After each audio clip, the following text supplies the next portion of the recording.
जी नमस्कार। हम इस वक्त उपस्थित है वरिष्ठ कांग्रेस नेता राजेंद्र जी जाट, अखिल भारतीय जाट महासभा राष्ट्रीय सचिव। धन्यवाद सर, कमलनाथ जी पार्टी छोड़ेंगे क्या? इस तरह के कई दिनों से कयास लगाया जा रहा है। कमलनाथ जी बहुत सीनियर लीडर है। इंदिरा गांधी जी ने उनको अपना तीसरे बेटे के रूप में देखा है। मुझे नहीं लगता है कि कमलनाथ जी पार्टी छोड़ेंगे, क्योंकि कमलनाथ जी की उम्र भी बहुत हो गई है।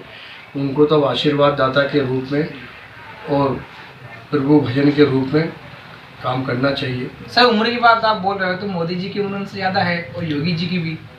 योगी और मोदी उम्र में कमलनाथ जी से दोनों छोटे हैं जी। कमलनाथ जी का कद अपने आप में बहुत ऊंचा है जी। कमलनाथ जी एक वरिष्ठ कांग्रेसी नेता हैं जी। और कमलनाथ जी को पार्टी ने बहुत कुछ दिया और कमलनाथ जी भी पार्टी के लिए हमेशा काम करते हैं। सर, राजगढ़ में के लिए ऐसी क्या कमी रह गई थी जो 5 सीट हार चुकी है? देखिए, सर्वे भी कांग्रेस की सरकार बता रहे थे, आम जन भी कांग्रेस की सरकार बता रहे थे।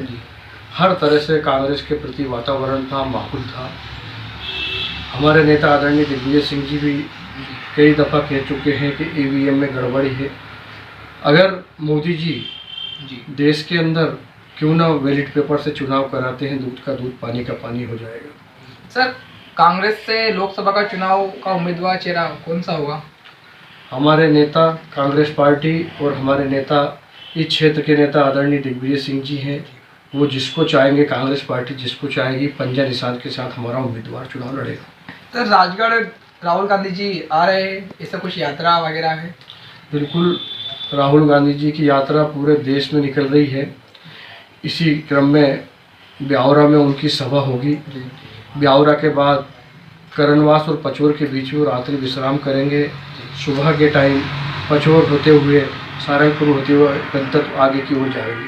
सर, पचोर में बीजेपी भी इतने बड़े बड़े नेता हैं, सांसद, विधायक, अध्यक्ष, A to Z एवरीबॉडी, परंतु अभी तक पचोर दूरमुक्त क्यों नहीं हो पाया? देखिए, कांग्रेस पार्टी की नगर की बॉडी बहुत दिनों से नहीं परिषद में है। दामोजी सीताराम जी कांग्रेस से अध्यक्ष बने थे, उसके बाद पंकज यादव निर्दलीय बने, अब भारतीय जनता पार्टी की है। केंद्र प्रदेश में भारतीय जनता पार्टी की सरकार है। उन लोगों को काम करना चाहिए। हमारे कांग्रेस पार्टी के पार्षदगण सहयोग करेंगे।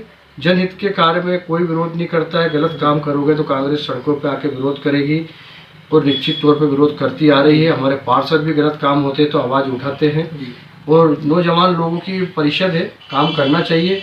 निश्चित तौर पर आप कह रहे हो धूल मुक्त गड्ढे खुद रहे हैं, पाइपलाइन कौन सी गल रही है, ठेकेदार को काम में गति लाना चाहिए, काम शीघ्र करना चाहिए। सर, पचोर में बीजेपी सरकार टोटल है, फिर भी ऐसी गुंडागिरी, लोगों चक्कू मार रहे हैं, मतलब इंदौर भोपाल के माध्यम मटर काम पचोर नगर में हो रहा है, उस पर क्या राय है आपकी?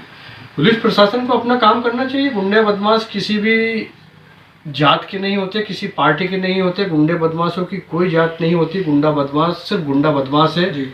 उनका ना तो किसी को सपोर्ट करना चाहिए ना वो करना चाहिए। प्रशासन अपना काम करे। प्रशासन अगर गुंडे बदमाश को नहीं पकड़ सकता है तो वो उनको यहाँ से हटना चाहिए। अब राधेश्याम गुप्ता हत्याकांड हुआ था और मोहित फरार है, मतलब बाहर आ चुका है वापिस से। मुझे इस बारे में कोई जानकारी नहीं, कौन फरार है कौन फरार नहीं है। पचोर में और भी मर्डर हुए, अभी तक उनके भी सुराग नहीं लगे। 2 मर्डर के बारे में चर्चा चल रही है, तो यहाँ को पुलिस प्रशासन को करना चाहिए। सर, आप पुलिस कमजोर है या बीजेपी कमजोर है, आप क्या कहना चाहोगे? अब आप देखिए, प्रशासन भी कमजोर है और ये भी कमजोर है। कार्रवाई क्यों नहीं हो रही है? सब मिली भगत है सर। अब ये तो मुझे नहीं मालूम मिली भगत है कि नहीं। मेरे से कह रहा हूँ मैं, नहीं मिली भगत है कि नहीं। प्रशासन को अपना काम करना चाहिए, शासन को अपना काम करना चाहिए। जनप्रतिनिधि अपना काम करते हैं। गुंडा बदमाश किसी भी का भी हो, वो किसी का सगा नहीं हो सकता। गुंडा बदमाश ही रहता है। सर, अब कांग्रेस की 5 सीट हार चुकी है, कांग्रेस अब वापिस से कदम बढ़ाएगी आगे की ओर? कांग्रेस पार्टी बहुत बड़ी पार्टी है। कांग्रेस एक समुद्र है, इसमें ज्वार भाटे भी आते हैं, उतार चढ़ाव भी आता है। ये एक दौर है, निकल जाएगा। कांग्रेस पुनः वापसी करेगी। जी सर, धन्यवाद। बहुत